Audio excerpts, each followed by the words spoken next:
Biblia en la primera carta a Pedro, primera de Pedro capítulo 4, primera de Pedro capítulo 4, versículo 12 al 19. Primera de Pedro 4, versículos 12 al 19. Amados, no se sorprendan del fuego de prueba que os ha sobrevenido, como si alguna cosa extraña les aconteciera, sino gócense por cuanto son participantes de los padecimientos de Cristo, para que también en la revelación de su gloria se gocen con gran alegría. Si son vituperados por el nombre de Cristo, son bienaventurados, porque el glorioso Espíritu de Dios reposa sobre vosotros. Ciertamente de parte de ellos Él es blasfemado, pero por vosotros es glorificado. Así que ninguno de ustedes padezca como homicida, o ladrón, o malhechor, o por entremeterse en lo ajeno. Pero si alguno padece como cristiano, no se avergüence, sino glorifique a Dios por ello. Porque es tiempo de que el juicio comience por la casa de Dios. Y si primero comienza por nosotros, ¿cuál será el fin de aquellos que no obedecen al Evangelio de Dios? Y si el justo con dificultad se salva, ¿en dónde aparecerá el impío y el pecador? De modo que los que padecen según la voluntad de Dios, encomienden sus almas al fiel Creador y hagan el bien. Muchos cristianos no han entendido lo que es la vida cristiana. Y uno de los ejemplos que la Biblia usa, o una analogía para comparar qué es la iglesia, es el matrimonio. Y en el matrimonio, muchos de ustedes que también están recién casados, tenemos siempre ideas de las telenovelas y fueron felices el príncipe y su amante, o su amiga, o su esposa, por los siglos de los siglos. Y viene la luna de miel y se acaba la luna de miel. Y comienzas a descubrir, caray, ¿con quién me casé? O caray, yo no sabía, chiquita, que tenías ese genio. Y yo no sabía que eras tan flojo. Ni sabía que dejabas tus calcetines que huelen a queso manchego cuando te levantas de la cama. Y comenzamos en el matrimonio a salir de la burbuja y del mundo ficticio y fantasioso en el que creíamos que era casarse. Y no sabemos que el matrimonio es algo por lo cual toda la vida se tiene que luchar. Nunca habrá un matrimonio perfecto. Nunca habrá un hombre perfecto. Nunca habrá una mujer perfecta. Por eso el matrimonio es para dos discípulos de Cristo. Un hombre y una mujer que siguen a Dios, es como un triángulo. Y mientras más sigue el hombre a Dios, Dios está hasta arriba y la mujer también. Mientras más seguimos a Dios, más cerca estaremos el uno con el otro. Bueno, la iglesia es lo mismo. Hay cristianos que les han hablado, no, la iglesia cristiana es Disneylandia, Reino Aventura, todo peace and love. Nunca va a haber problemas, nunca va a haber fricciones. Y cuando entramos a alguna iglesia o en las iglesias a las que ustedes han asistido, van a encontrar, ¿verdad?, que la iglesia es una mezcla de cizaña con trigo. Que la iglesia es un cuerpo de creyentes mezclados con personas que han entrado del mundo y que entre nosotros necesitamos entender que va a haber fricciones, malos entendidos, contiendas, que doña Pachita ya le hicieron cara de hamburguesa y no quiere regresar. Que porque en esa iglesia, muchos me dicen, es que en esta iglesia o en aquella iglesia a donde yo iba, no había amor. Y el problema está en eso, que entramos a la iglesia creyendo que todo es maravilloso y que estamos en un ejército. Somos soldados en un campo de batalla, en un mundo ocupado por el enemigo. donde nosotros vamos de paso. Todo lo que construyamos, todo lo que invertamos en este mundo, se va a quedar. Y cuando este mundo sea destruido, lo único que va a sobrevivir son las almas. Son las almas. Y esta es la razón por la cual debemos vivir por las almas y poner como prioridad las almas que Jesucristo ganó en una cruz con su propia vida. Todos los cristianos vamos a experimentar pruebas. Vean ustedes aquí antes de Pedro se encuentra Santiago en el capítulo 1. Santiago era hermano de Jesucristo. Fue uno de los hermanos de Jesucristo, Santiago. Y él está escribiéndoles a los cristianos que comenzaron a ser perseguidos por el Imperio Romano. Y vean ustedes el consejo que Santiago comienza a delinear. Santiago 1, versículos 2 y 3. Hermanos míos, tengan por sumo gozo cuando se hallen en diversas pruebas, sabiendo que la prueba de vuestra fe produce paciencia. Sabemos entonces que todos nosotros vamos a ser examinados por Dios. Las pruebas, que son muchas, hay familiares pruebas, pruebas en tu iglesia, en tu trabajo, con tus amistades, como matrimonio, con tus finanzas. Dios prueba el corazón. Y dice Santiago, no se sorprendan, no se maravillen de que de repente hay muchas pruebas. Y en lugar de que la oposición y las pruebas puedan menguar nuestro ánimo, dice Santiago, ¿verdad? Está probándose nuestra paciencia y nuestra fe. Vean ahora aquí, le damos vuelta a primera de Pedro, otra vez, capítulo 1. Y dice el versículo 6 y 7, en lo cual vosotros se alegran ahora, aunque un poco de tiempo. Si es necesario, tengan que ser afligidos en diversas pruebas, para que sometida a prueba vuestra fe, mucho más preciosa que el oro, o sea, ¿por qué tiene que probar Dios nuestra fe? Porque es lo más valioso que Dios nos ha regalado. Lo más grande que tenemos es la fe. Y si queremos agradar a Dios, lo tenemos que agradar a través de la fe. Porque sin fe es imposible agradar a Dios.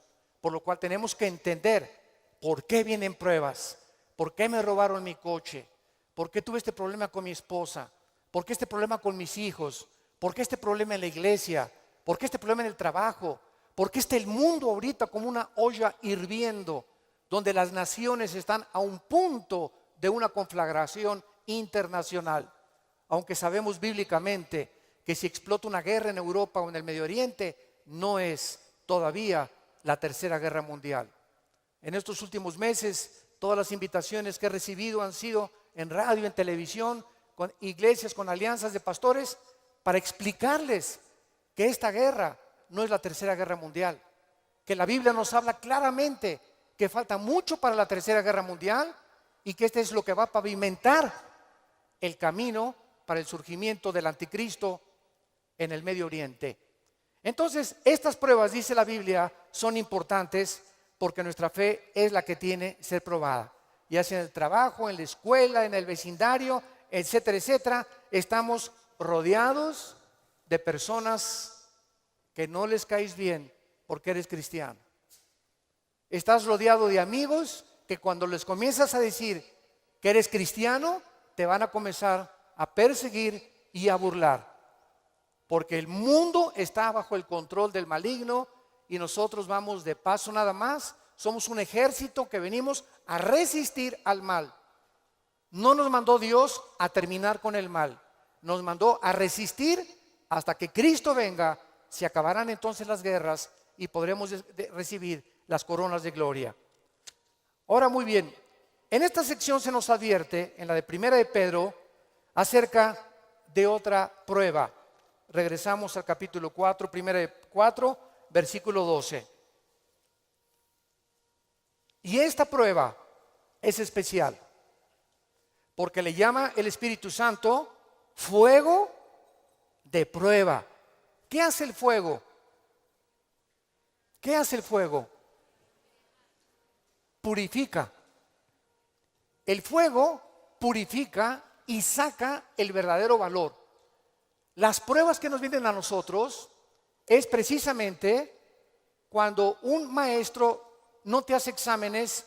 ¿Cómo vas a ver el maestro si tú estás calificado para pasar a la preparatoria? Forzosamente tenemos que ser examinados, ¿verdad? Con pruebas. Ahora tú te puedes preguntar, ¿qué Dios no sabe si voy a pasar o no voy a pasar la prueba? ¿Para qué nos hace pruebas Dios? Los maestros, yo entiendo que es para saber el coeficiente intelectual o la intelectualidad o el conocimiento que tienen los alumnos. Pero Dios, ¿por qué nos prueba? ¿Cuál es la respuesta? Dios sabe lo que hay en tu corazón, pero Él quiere que nosotros sepamos lo que hay en nuestro corazón. Que descubramos a través de las pruebas cuánta maldad hay dentro de nosotros. Cuántas cosas hay dentro de nosotros que necesitan ser quemadas todos los días. Cuántas cosas hay dentro de nosotros porque aunque seamos cristianos, seguimos teniendo el potencial de ir en contra de las leyes de Dios. Por eso dice en Gálatas 5, las obras de la carne son esto y esto y esto: fornicación, adulterio, borracheras, drogadicto, hechicerías, ocultismo, etcétera, etcétera. Un cristiano puede caer en las cosas que él practicaba antes de que fuera cristiano, si el cristiano abandona a Dios. Y cuando descubrimos la maldad que hay dentro de nosotros, ¿qué podemos hacer?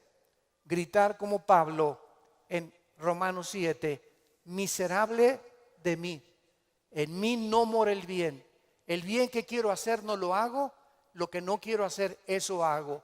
Entonces encuentro que en mi mente me dice, no fumes, el cigarro te va a molar los dientes, la lengua, la faringe, el esófago, la tráquea, los pulmones, el corazón. ¿Y por qué sigo fumando? Veo otra ley. Mi mente me dice, estás mal, pero mi corazón me dice, hazlo. Y mi carne le gana a mi razonamiento. Y entonces Pablo dice, miserable de mí, y dichosos los que han descubierto esto. Oh Dios mío, ¿por qué volví otra vez a prender el canal de la pornografía? Yo no quería ver esa pornografía. ¿Por qué caí ayer con mis amigos y me emborraché la semana pasada? Soy cristiano, ¿por qué lo hice? ¿Por qué le grité a mi esposa como le debía haber gritado? No debía haberle gritado. ¿Por qué lo hice? Y qué mal nos sentimos cuando comenzamos a descubrir esa maldad. Y qué buen síntoma es que digas, ¿por qué lo hice? Eso muestra que tenemos al Espíritu Santo, que nos está redarguyendo, que nos está diciendo, esto que hiciste está mal. Antes lo hacías y no te importaba y te dormías ni pedías perdón. Pero ahora cuando pecamos nos damos cuenta, nos entristecemos, nos llenamos de una ansiedad tremenda en el corazón porque no tenemos paz. Es la paz que nos quita Dios hasta que vengamos a la cruz y le pidamos perdón y la sangre de Cristo nos limpia de todo pecado. Pero esta es la razón por la cual las pruebas Dios nos las manda, para que vayamos evaluándonos honesta, íntegra y sinceramente en qué nivel nos encontramos de espiritualidad. Vayamos a Santiago capítulo 1 otra vez con este versículo y vamos a ver algunas verdades prácticas antes de desarrollar el pasaje que acabamos de leer. Veamos algunas verdades prácticas de las pruebas. En primer lugar, las pruebas son algo común en la vida cristiana. Dice Santiago, cuando os halléis en diversas pruebas. En segundo lugar, estas pruebas, van a venir en diferentes categorías. De repente, estás tranquilo, eres deportista, tomas vitaminas, estás perfectamente sano y te vas a hacer unos exámenes de sangre y las radiografías y la biometría hemática de sangre te dice el médico tiene usted cáncer, o tiene usted diabetes, o padece usted un problema, ¿verdad?, renal, etcétera, etcétera. En el momento que oímos esa noticia, toda nuestra vida cambia. En ese momento dices, ¿qué me está pasando? ¿Cómo me pudo suceder esto a mí? Fue una prueba de fuego. O de repente tu hijo cayó y chocó, o tu hija se mató, o tu esposo se murió, o se cayó tu casa, o se incendió tu coche. Nunca sabemos qué va a suceder el día de mañana. Entonces tenemos que estar preparados para entender que estamos en un mundo donde somos vulnerables y donde cualquier cosa puede suceder, y Dios lo va a permitir con un propósito siempre, siempre santo, que va a resultar para un bien. Cuando oigas de ese accidente, de esa enfermedad y de ese problema, no lo entendemos. ¿Qué está pasando en la iglesia? ¿O qué pasó en mi casa? ¿O qué pasó con el gobierno? ¿O un golpe de estado? No entendemos cuando explota una bomba. Hay mucho humo y no se puede entender qué es lo que está pasando. ¿Qué verdad? No hay verdad. ¿Será mentira? ¿Será melón? ¿Será sandía? Y no es hasta que el humo se va, pasa una semana o 2 semanas, cuando comienzas a ver y a entender. Si tú en esa prueba, escúchame muy bien, durante esa prueba que estás atravesando, no te sueltas, pase lo que pase en tu vida. Si tú no te sueltas de Cristo, no te imaginas cómo Dios te va a bendecir, te va a fortalecer y vas a madurar espiritualmente como no te imaginas. ¿Qué se probó cuando te dijeron que estabas enfermo? ¿Qué se probó cuando oíste que te robaron tu coche? ¿Qué se está probando cuando perdiste el trabajo? Se está probando nuestra fe. ¿Cuánto confiamos en Dios? Cuando se va tu esposa o te abandona su esposo, ¿qué vas a hacer? ¿Te vas a recurrir a las drogas? ¿Te vas a emborrachar? ¿Vas a renegar contra Dios? ¿Para eso soy cristiano? ¿Me quitaron mi trabajo? ¿Por qué si yo diezmo regularmente me quitan mi coche? Dios, yo no lo entiendo. ¿Y por qué me corren de mi trabajo si sabes que tengo que mantener a mi familia? Dios está buscando que nosotros veamos nuestra reacción, porque nuestra reacción determina el nivel espiritual que tenemos de fe. Y es precisamente en esas pruebas, en esas reacciones, donde Dios sabe cómo vas a reaccionar. Vamos rápidamente a Génesis capítulo 22. En el Antiguo Testamento, y veamos la prueba de fuego que pasó a Abraham.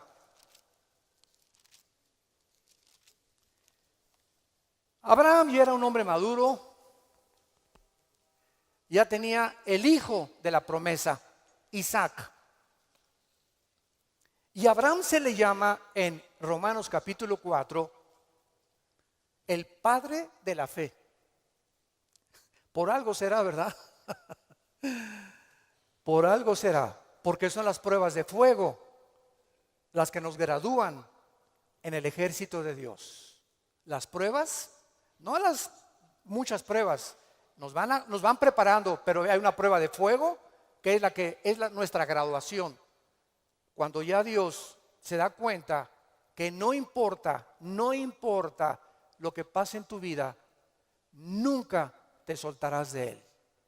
Nunca blasfemarás de su nombre, nunca te llenarás de rencor ni de amargura contra nadie. Hayan hecho lo que te hayan hecho o lo que nos hayan hecho, el veneno más grande que nos impide graduarnos es la amargura. Es el veneno más grande de la vida cristiana. Bueno, aquí se encuentra Abraham, capítulo 22 del Génesis, y dice: aconteció después de estas cosas, o sea, estas cosas son todas las pruebas que Abraham había atravesado, que probó Dios a Abraham. Abraham podría decir: ¿otra? Oye, ¿otra, Señor? ¿Es juego? O sea, ¿otra prueba? Pero Adán, quiero decirte una cosa, Abraham. Esta prueba, ¿verdad? No te imaginas, va a ser la bendición más grande para tu vida y para 1000 generaciones después. A los que les interese la palabra prueba en el hebreo, es la palabra nasá, con H al final. Cuando dice probó, es la palabra nasá. Escuchen lo que significa probar en el hebreo. Manifestar el corazón por medio de la presión. No es hasta que la presión viene a nuestras vidas que se sabe lo que tenemos escondido en el corazón. ¿No es cierto? No es bajo la presión donde se prueba el carácter de los hombres. Bajo la presión. Dice la Biblia, esto es lo que Dios quería hacer, poner presión en Abraham para darnos un ejemplo a nosotros de cómo reaccionar. ¿Y cuál fue la prueba de fuego que Dios le puso a Abraham? Dame a tu hijo Isaac, versículo 2. Señor, no te oí bien, creo que me está fallando el oído. ¿Qué dijiste? Que me des a tu hijo. Señor, ¿estás bien? ¿No necesitas un mejoral? ¿Me estás hablando? ¿Eres tú? ¿No será un demonio el que me estará hablando? Señor, tú me dijiste que este hijo era el hijo de la promesa, no era Ismael. Tú me prometiste que era Isaac y la semilla de Isaac, el esperma de Isaac, la descendencia de Isaac, donde el Mesías, el Salvador que has prometido, iba a venir. ¿Cómo me lo pides? ¿Y cuál es la respuesta de Isaías 55, 8 y 9? Mis pensamientos no son vuestros pensamientos, y mis caminos no son vuestros caminos, ovejas santas, amadas de Dios. Así como los cielos son más altos que la tierra y mis pensamientos más altos que ustedes, así es como yo tengo que pensar para que ustedes comiencen a entender que yo no pienso como ustedes y que la fe es mantenerte de pie y seguir creyendo aunque no haya explicación inmediata. Señor, no entiendo qué pasó con mi casa, no entiendo por qué perdí el trabajo, no entiendo lo que está pasando, no entiendo esto, no entiendo aquello, pero como dijo Job, aunque tú me matares, seguiré confiando en ti. Y seguiré esperando y sabiendo que cuando se disipe el humo y entienda tus caminos, tienes algo mejor para mi vida. Esa es la fe. ¿Y qué hizo Abraham? No abrió la boca, no discutió. No vemos aquí que se puso al brinco con Dios. Abraham, Isaac, ven hijo mío. Muchachos, los siervos de Abraham, traigan la leña.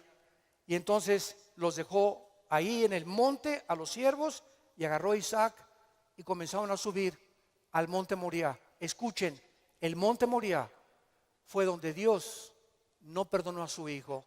Dios perdonó a Isaac, pero Dios no perdonó en el mismo monte a su hijo Jesucristo 4000 años después.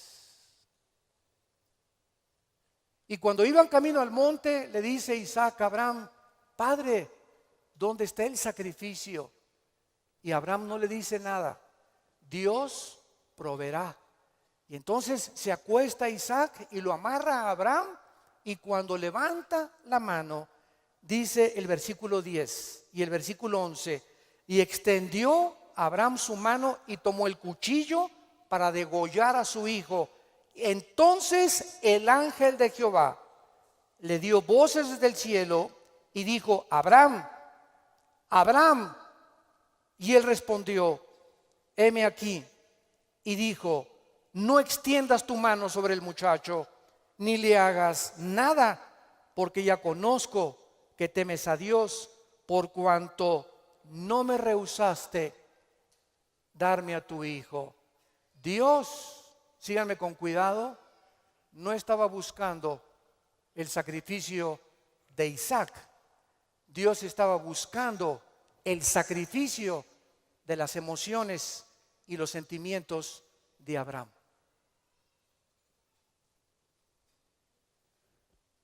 Abraham tenía que pasar la prueba de morir a sus emociones y a sus sentimientos y amar a Dios con todas sus fuerzas y con todo su corazón, escúchenme, más que a su hijo.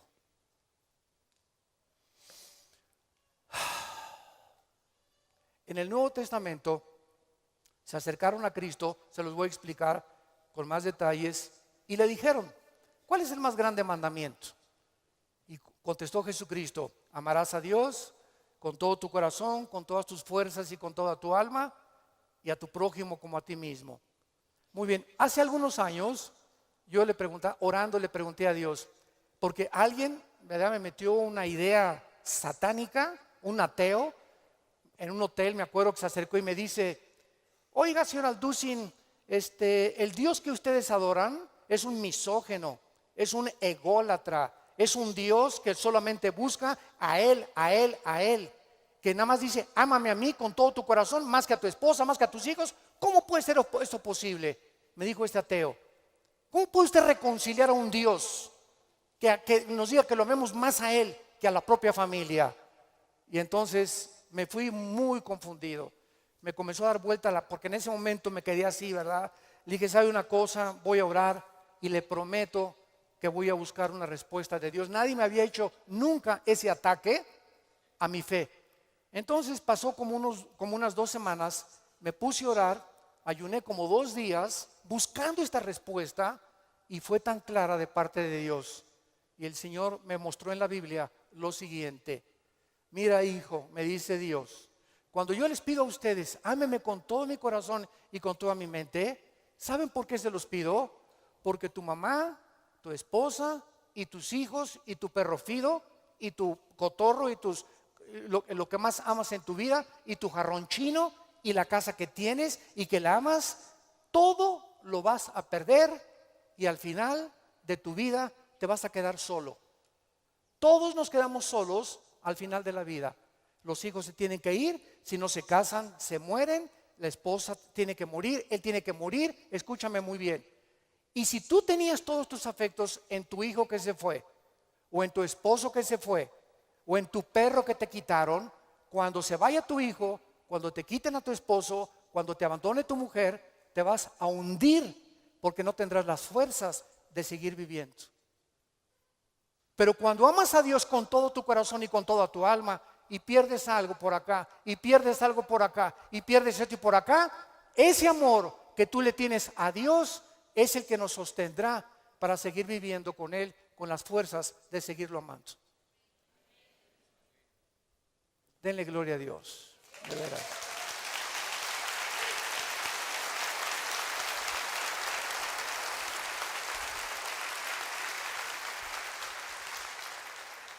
La fe es creer aunque no entendamos. Si Dios lo dijo, tiene una razón. Detrás de cada mandamiento de Dios se encuentra la sabiduría de Dios.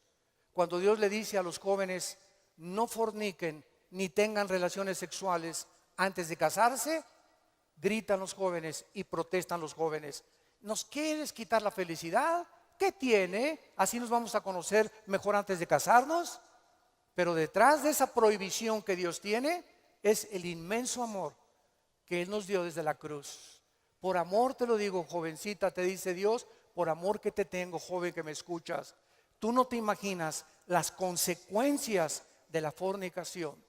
Vas a los 18, 19 años a ver crecer tu pancita, te vas a tener que salir de la escuela, él va a resultar con que no te quiere. Es increíble que por no haber puesto ustedes freno en sus relaciones meses antes, hayan ustedes acabado en un pecado que se llama la fornicación.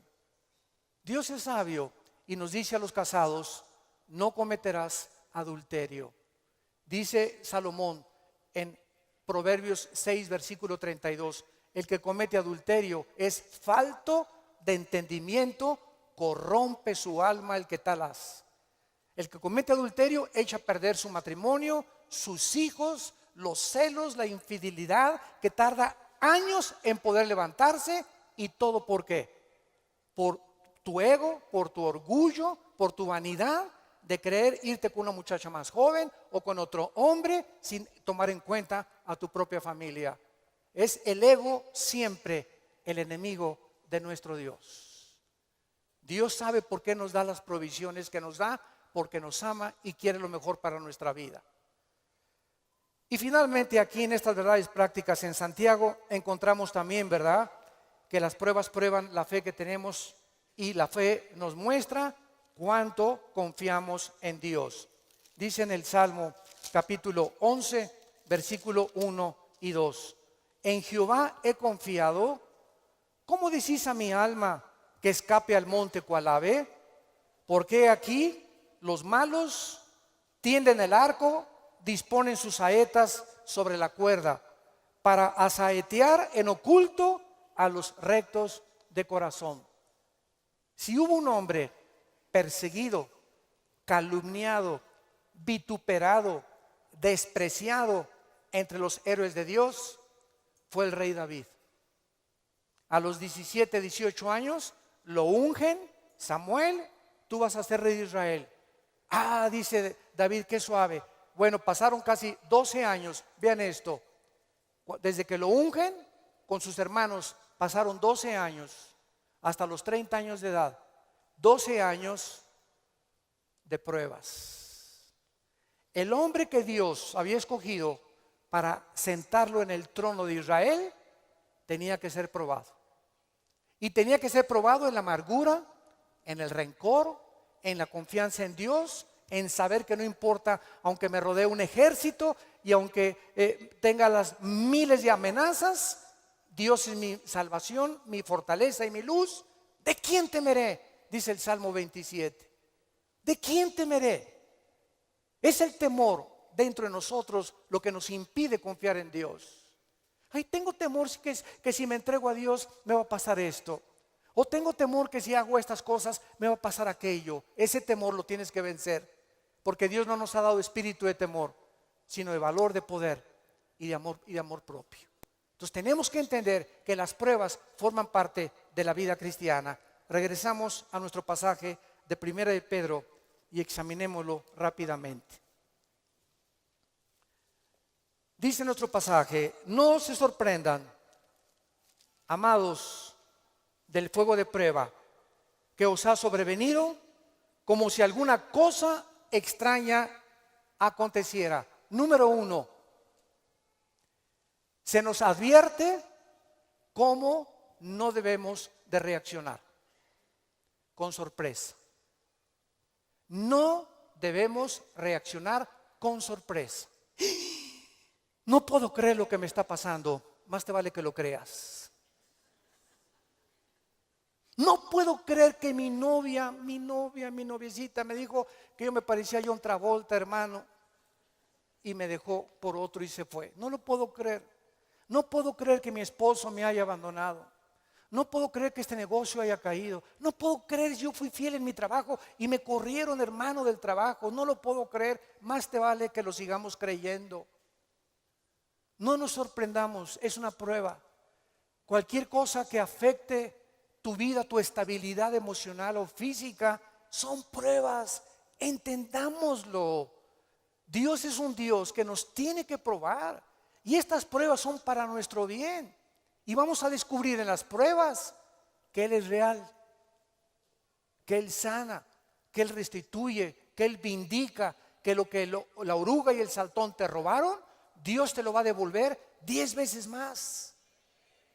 Pero es esa fe la que Él está tratando de desarrollar en nuestras vidas, porque es mucho, mucho más preciosa que el oro.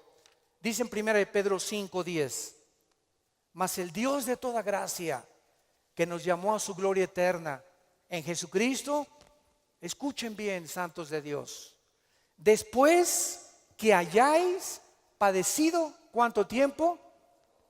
No toda la vida es la inquisición, por el amor de Dios.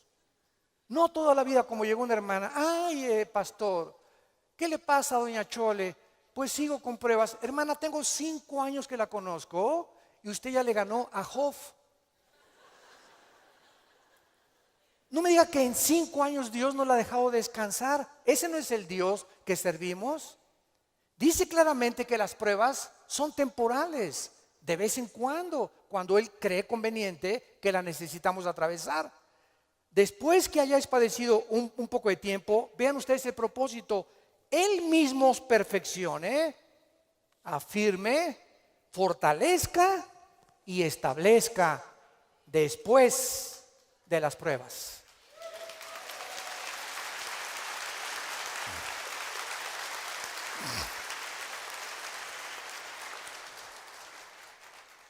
Ahora, veamos lo que tenemos que hacer.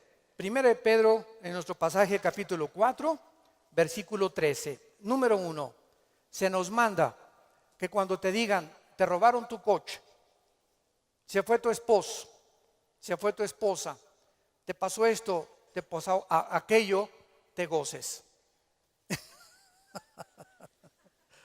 Cualquiera diría, ¿está usted loco? ¿Está usted loco? ¿Cómo voy a gustar cuando me dijeron que tengo diabetes? ¿Cómo voy a gustar cuando me robaron la cartera, el cristalazo que me... Hermano, ¿no está viendo cómo estoy? Que tengo aquí un martillo para encontrar el que me rompió el carro. Le voy a dar un martillazo en la cabeza si me lo encuentro. O mi esposo, ¿verdad? Con la cara de cocodrilo. Qué bueno que se fue el cocodrilo y que se fue, ¿verdad? Ten mucho cuidado que tu reacción sea de gozo. Y les voy a explicar lo que se encuentra detrás. Cuando Job llegaron y le dijeron, quemaron tu rancho, tus camellos, tus ovejas, tus vacas y tus hijos. Y estoy seguro, por la clase de esposa que tenía, que si ella se lo hubieran llevado, hubiera estado más contento. Y a propósito, Dios se la dejó a ella. Yo entiendo cada vez más a mi Señor. No por ti, mi amor, mi esposa no va a creer. Y entonces la esposa llega, ¿verdad? Y le dice a Job, maldícelo, maldice a Dios. Y contesta Job y le dice a la esposa, vean la calidad moral y espiritual y de fe que tenía este hombre en Dios. ¿Qué acaso recibiremos de Dios solo lo bueno y no lo malo? Bendito sea el nombre de Dios, porque Él da y Él quita en su soberanía. Qué tremendo, ¿verdad?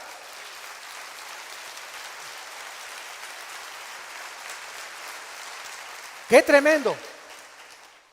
Entonces, en ese momento, cuando somos asaltados por dudas y malas noticias, en otras palabras, porque son malas noticias, en ese momento tengamos mucho cuidado de no permitirle a nuestro corazón que nos gobierne la lengua, porque de la abundancia del corazón habla la boca.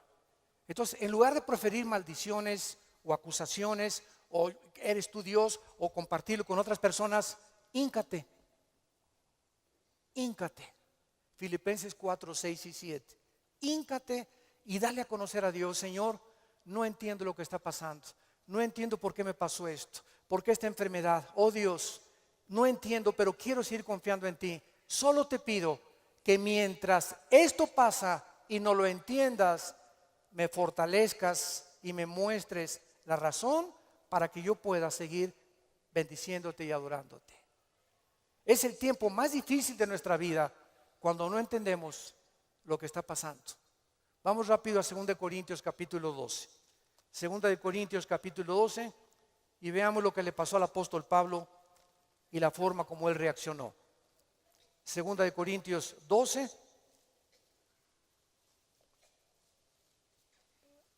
Pablo fue uno de los pocos hombres, junto con Enoc y Elías y el apóstol Juan, que subieron al cielo. En el Nuevo Testamento, Pablo y Juan fueron los dos únicos apóstoles que subieron al cielo sin morir.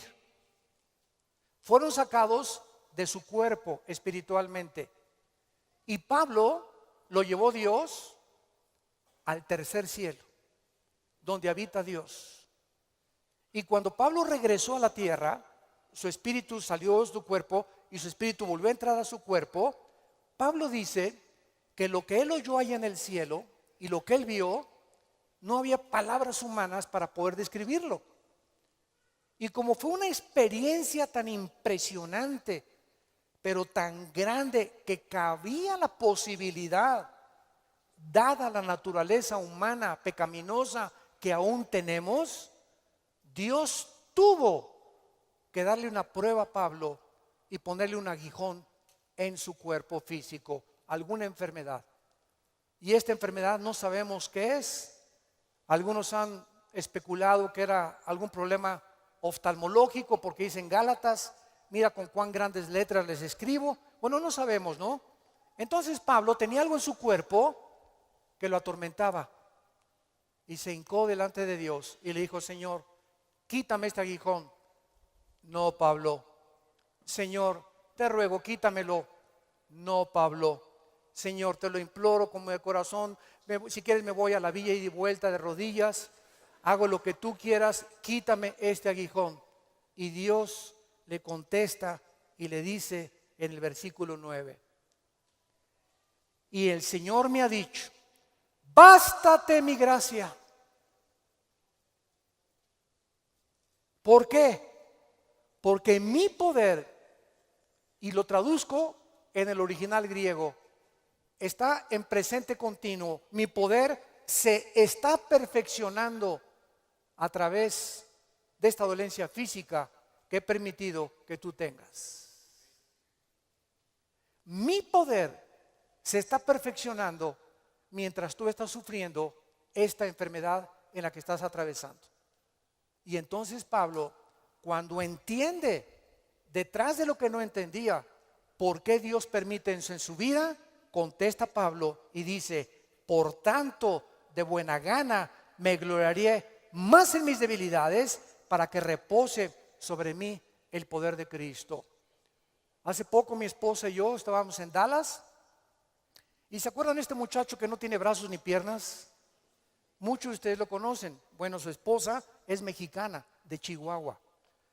Y estuvimos ahí como una hora mi esposa y yo y nuestros 3 hijos compartiendo con ellos en una iglesia de Dallas, y nos querían conocer también a nosotros, bueno, que también conocían nuestro ministerio, etcétera, etcétera. Y cuando yo me acerqué a abrazarlo, a este muchacho, ¿de dónde lo agarro? Nunca había tenido esa impresión, me quedé como paralizado. ¿Qué hago, no? Y él me hacía así. Bueno, pues entonces como un costal, ¿verdad? Lo agarré y lo hice así. Y me dice: levántame. Y le comencé a hacer así. Y entonces le pregunté y le dije, sinceramente, platicando con él, ¿por qué nos dijiste que quién era feliz? Y entonces en la reunión que él tuvo, le preguntó a la gente: ¿quién de ustedes es feliz? Y muchos que estaban: yo sí o no. Y me dice: yo les quiero contestar algo. Dios permitió que naciera sin brazos y sin piernas para que yo fuera un testimonio que la felicidad no se encuentra en estar completo, sino en tener el poder de Dios viviendo en tu vida.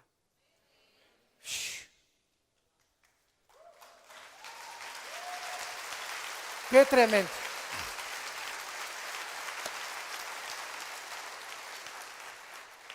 Mi esposa y yo nos bañamos de lágrimas. Tenemos piernas, tenemos brazos, tenemos casa, Conflex, un carro, lo que sea, nuestros hijos, y estamos descontentos. Teniendo contentamiento, teniendo sustento y abrigo, estamos contentos porque estamos vivos. Nosotros estamos completos, y él era más feliz que la mitad de los que fueron a escucharlo.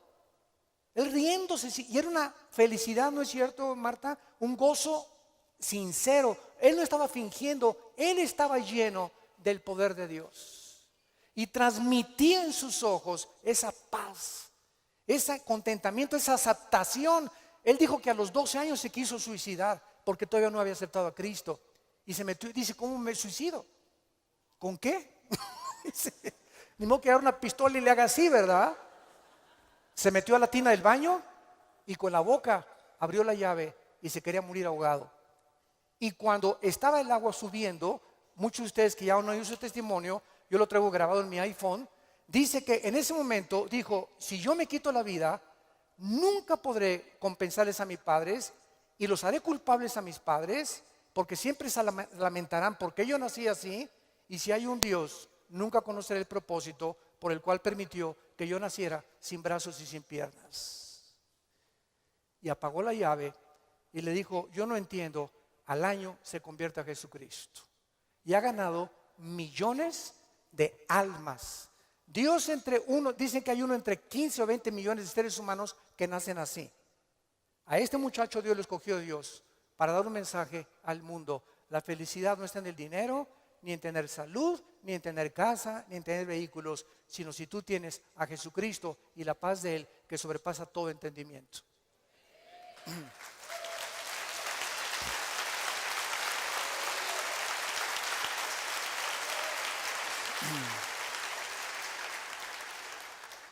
Y finalmente regresamos a nuestro pasaje de 1 de Pedro capítulo 4, dice así, gócense, versículo 13, por cuanto son participantes de los padecimientos de Cristo, para que también en la revelación de su gloria se gocen con grande alegría.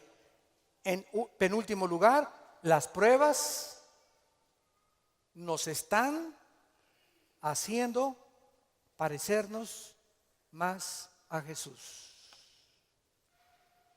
Porque es precisamente en las decepciones, en las desilusiones, en las traiciones, en la persecución, en el abandono de tu esposa, en la muerte, etcétera, etcétera, en todas estas cosas que forman parte de la vida, donde comenzamos a entender que no nos sorprendamos, estamos en un mundo muy feo, donde el pecado abunda.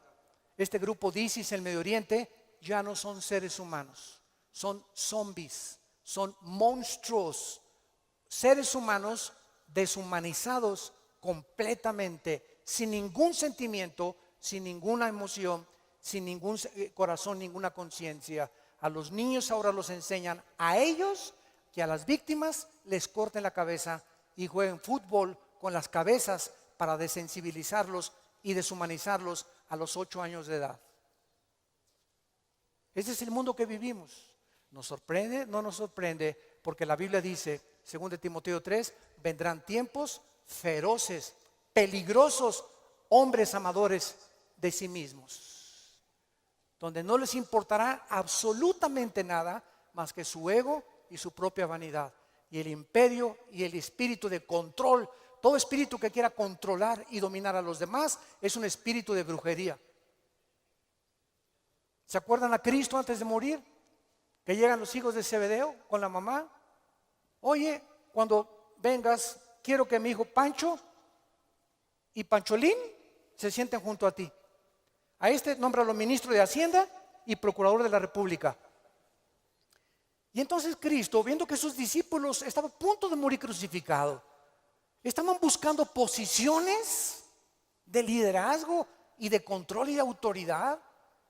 Y les dije, Cristo, eso los reyes de la tierra, los gobernantes buscan estas cosas, dominar y controlar a los demás. Y esta es la razón de tantas dictaduras y tantos gobiernos estatistas y totalitarios, personas que quieren seguir gobernando y tener el control de las gentes, pero en ustedes no debe ser así. Y Cristo nos da el secreto. El que quiera ser grande de todos nosotros, lávele los pies a los demás. Sea siervo de los demás. No busques grandezas para ti, busca servir. Porque el más grande entre nosotros siempre será el que siga las pisadas de su maestro. Gracias por tu palabra, Señor, en esta mañana. Gracias, Señor, porque si somos vituperados en el nombre de Cristo, somos bienaventurados. Así que ninguno de nosotros padezca como homicida o ladrón, o que las pruebas que tengamos sea por nuestros pecados. Pero si padecemos como cristianos, no nos avergoncemos, glorifiquemos a Dios por ello, encomendemos toda nuestra causa a Dios, porque Él es soberano, nunca nos dejará y nunca nos desamparará. Bendecimos, Padre, a todos nuestros enemigos, bendecimos a los que nos calumnian y contienden contra nosotros.